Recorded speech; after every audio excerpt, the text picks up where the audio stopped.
Hi అండి అందరికీ. Chicken అంటే ఫస్ట్ గుర్తొచ్చేది చికెన్ బిర్యానీ కదా.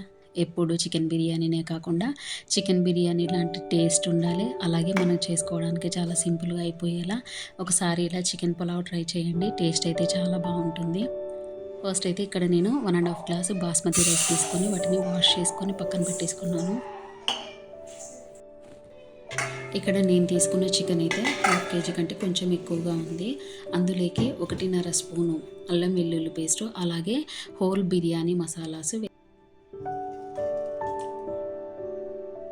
ఉప్పు, కారము, ధనియాల పొడి, పసుపు, గరం మసాలా వేసి అందులోకి ఒక చిన్నపాటి కప్పుమైన పెరుగు, ఒక స్పూను నిమ్మరసం వేసి ఆ మసాలా అన్నీ చికెన్కి పట్టేలా మ్యారినేట్ చేసుకోండి.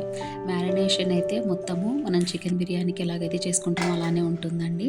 మీకు కావాలనుకుంటే ఇందులోకి ఫ్రైడ్ ఆనియన్స్ కూడా యాడ్ చేసుకొని మ్యారినేట్ చేసుకొని ఒక 1/2 అవర్ పాటు పక్కన పెట్టేసుకోండి. ఇప్పుడు నేను చికెన్ ఉడికించుకోవడం కోసమని స్టవ్ పైన కుక్కర్ పెట్టేసి అందులోకి పచ్చిమిర్చి అలాగే ఆనియన్స్ వేసి కాసేపు ఫ్రై చేశాను. ఇవి ఫ్రై అయిన తర్వాత మనం మ్యారినేట్ చేసి పెట్టుకున్న చికెన్ని వేసి చికెన్లో నుంచి ఆయిల్ సపరేట్ అయ్యి అలాగే చికెన్లో ఉన్న వాటర్ అన్నీ ఇమిరిపోయేంత వరకు చికెన్ని కుక్ చేయండి. 10-15 నిమిషాల తర్వాత మనకు చికెన్లో ఉన్న వాటర్ కొన్ని తగ్గిపోతాయండి. అలాగే ఆయిల్ కూడా సపరేట్ అవుతుంది.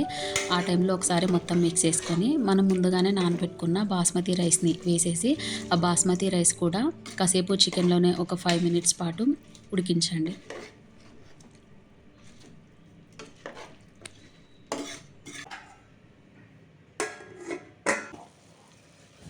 ఒక 5 నిమిషాల పాటు ఉడికిన తర్వాత నేను ఆల్రెడీ పక్కన వాటర్ అయితే బాయిల్ చేసి పెట్టుకున్నాను.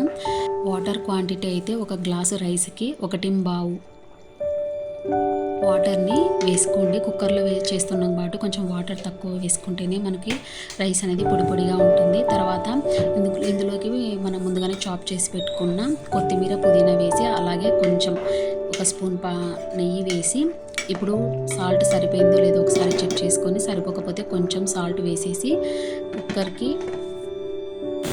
మూత పెట్టేసి మీడియం ఫ్లేమ్లో ఒక 3 విజిల్స్ రానిచ్చేసి అలాగే విజిల్స్ వచ్చిన తర్వాత ఒక 20 మినిట్స్ అలానే వదిలేసేయండి. ప్రెషర్ అంతా పోయిన తర్వాత మనం మూతను ఓపెన్ చేసి చల్లబడింది అనుకుంటే ఆ టైంలో ఒకసారి మొత్తం మిక్స్ చేసుకొని సర్వ్ చేసుకొని తినడమేనండి.